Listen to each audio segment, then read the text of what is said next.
या देवी सर्वभूतेषु मां ब्रह्मचारिणी रूपेण संस्थिता नमस्तस्यै नमस्तस्यै नमस्तस्यै नमो नमः। नमस्कार दोस्तों, जय माता दी। कैसे हैं आप सभी? उम्मीद करते हैं आप सभी स्वस्थ होंगे, कुशल मंगल होंगे। दोस्तों, जैसा कि हम सभी जानते हैं कि चैत के नवरात्रे आने ही वाले हैं।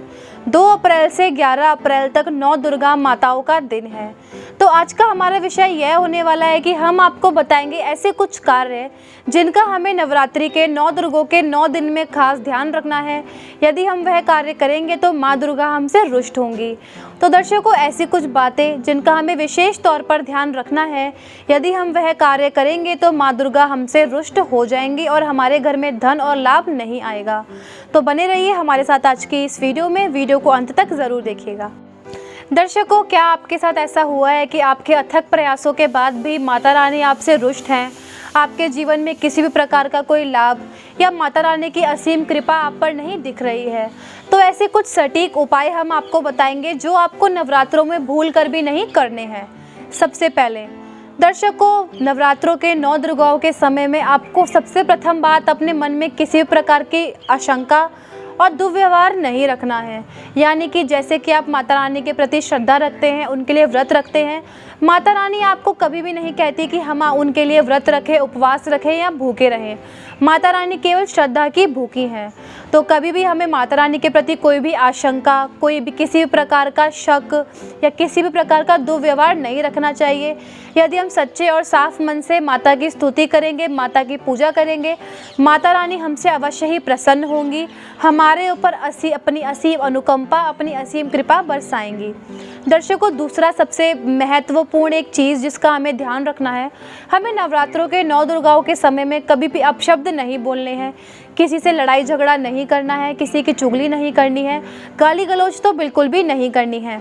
अपने मुख से सदैव माता रानी का सुमिरन करना है, जय माता दी का जाप करना है, सवेरे जल्दी उठकर माता रानी की स्तुति करनी है, जोत करनी है और सबसे महत्वपूर्ण बात, हमें दुर्गा चालीसा का पाठ करते रहना है। दर्शकों, तीसरी और सबसे महत्वपूर्ण बात, हमें 9 दुर्गाओं के 9 दिनों में इस बात का खास ख्याल रखना है कि हम सात्विक भोजन ही करें, यानी कि शुद्ध शाकाहारी भोजन। क्योंकि जैसा हम भोजन करते हैं उसका प्रभाव हमारे शरीर पे, हमारी आत्मा पे और हमारे बोल पर पड़ता है। हमें नवरात्रि के 9 दिनों में शुद्ध शाकाहारी भोजन करना है, फलों का सेवन करना है। यदि हम उपवास रखते हैं तो हमें शुद्ध चीज़ें ही खानी हैं, घर पे बना हुआ व्रत का सागार ही खाना है। दर्शकों, इसके अलावा हमें नवरात्रि के 9 दिनों में खट्टी चीज़ों से परहेज रखने हैं। जितना हो सके हमें खट्टी चीज़ों का सेवन नहीं करना है। दर्शकों, चौथी और सबसे महत्वपूर्ण बात, जैसा कि हम सभी जानते हैं कि नवरात्रि के 9 दुर्गाओं के दिन में हम किसी भी कन्या को, छोटे बच्चों को माता रानी के स्वरूप में पूजते हैं।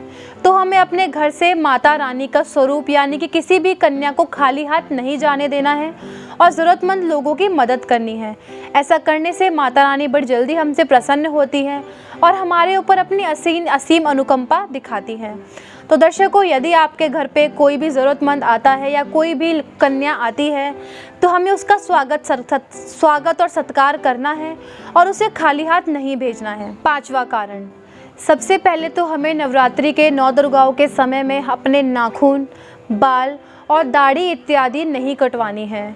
क्योंकि दर्शकों, ऐसा करना सबसे पहले तो अशुभ माना जाता है और दूसरी बात, हमारे नाखून, बाल और दाढ़ी को बढ़ने में हमारी ऊर्जा काफ़ी लगती है और यदि हम ऐसे में उपवास रखते हैं तो हमारे शरीर की अधिक से अधिक ऊर्जा खर्च होती है और हमारे अंदर ताकत नहीं रहती है।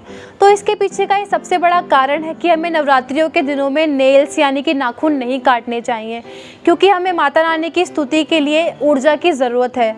बाल नहीं कटवाने चाहिए, खास करके लड़कियों को बाल नहीं कटवाने चाहिए, पुरुषों को अपनी मूछें नहीं कटवानी चाहिए, क्योंकि वही बात, ऊर्जा का इस्तेमाल होगा। ऊर्जा हमें माता रानी की स्तुति के लिए चाहिए, जय माता दी का जयकारा लगाने के लिए हमें ऊर्जा की अति आवश्यकता है। तो ध्यान रखिए, भूल कर भी नवरात्रि के 9 दिनों में इनमें से कोई भी चीज़ ना कटवाएं। दर्शकों, छठी बात, हमें नवरात्रियों के दिनों में किसी भी चमड़े से बनी वस्तु धारण नहीं करनी है, ना ही बेल्ट लगानी है, क्योंकि वह भी चमड़े की बनती है। इनको बनाते समय पशुओं की हत्या की जाती है। जैसा देखकर माता रानी बहुत ही रुष्ट होती हैं, क्रोधित होती हैं। यदि हम नवरात्रि के 9 दिनों में चमड़े की वस्तुएं धारण करते हैं तो उससे हमारी पूजा करने का भी कोई महत्व नहीं रहता, उपवास रखने का भी कोई महत्व नहीं रहता। हम कितने भी अथक प्रयास करें, कितने भी उपवास रखें, माता रानी हमसे कभी भी प्रसन्न नहीं होंगी। दर्शकों, 7वीं बात और सबसे अहम बात, हमें अपने घर में यदि हमने कलश और अखंड ज्योत प्रज्वलित करी है तो हमें कभी भी उसको एकांत में नहीं छोड़ना है, ना ही घर में किसी पालतू जानवर के हाथ या पैर से उस कलश को गिरने देना है, क्योंकि कलश माता रानी की आस्था और हमारे माता रानी की प्रति श्रद्धा का प्रतीक होता है। यदि उसका उपहास होगा तो माता रानी हमसे रुष्ट होंगी। और कभी भी जोत को अकेला नहीं छोड़ना चाहिए। यदि गलती से भी जोत गिर जाती है तो घर में आग लग सकती है, माता रानी का दरबार जल सकता है। यही कुछ कारण हैं जिसकी वजह से हमें कभी भी माता रानी के दरबार को अकेला नहीं छोड़ना चाहिए और ना ही घर में ताला लगाना चाहिए। दर्शकों, 8वीं बात, हम जब भी माता रानी का सिमरन करें, उनका पाठ करें या उनकी आराधना करें, कभी भी हमें अब माता रानी का पाठ सच्ची निष्ठा और मन के साथ करना चाहिए और कभी भी बीच में नहीं उठना चाहिए। 9वीं बात, विष्णु पुराण के अनुसार 9 दुर्गाओं के समय में जब हम उपवास रखते हैं तो हमें कभी भी दिन में नहीं सोना चाहिए। यह बिल्कुल भी अच्छा नहीं बताया गया है विष्णु पुराण के अनुसार। दर्शकों, 10वीं बात और सबसे अहम बात महिलाओं के लिए, यदि कोई महिला मासिक धर्म से पीड़ित है तो उसे किसी भी मंदिर या माता रानी के दरबार में नहीं जाना चाहिए। और नवरात्रियों के दिनों में हमें घर की स्वच्छता का सबसे अहम ध्यान रखना है। घर में साफ़ सुथरी चीज़ें हों, घर में प्याज लहसुन जैसी चीज़ें बिल्कुल भी ना आए। घर की स्वच्छता का अहम ख्याल रखना है। दर्शकों, 9 दुर्गाएं आने ही वाली हैं। माता रानी सब पर कृपा करेंगी, सबका भला करेंगी। यदि आप में से किसी व्यक्ति ने ऐसी भूल आगे करी है तो हमारी वीडियो को सुनकर अपनी भूल को सुधारें और ऐसा आगे ना करें। माता रानी अवश्य ही आपके ऊपर अपनी कृपा बरसाएंगी। तो दर्शकों, कैसी लगी आपको हमारी यह जानकारी, हमें कमेंट करके ज़रूर बताइए। वीडियो को अंत तक देखने के लिए आपका धन्यवाद।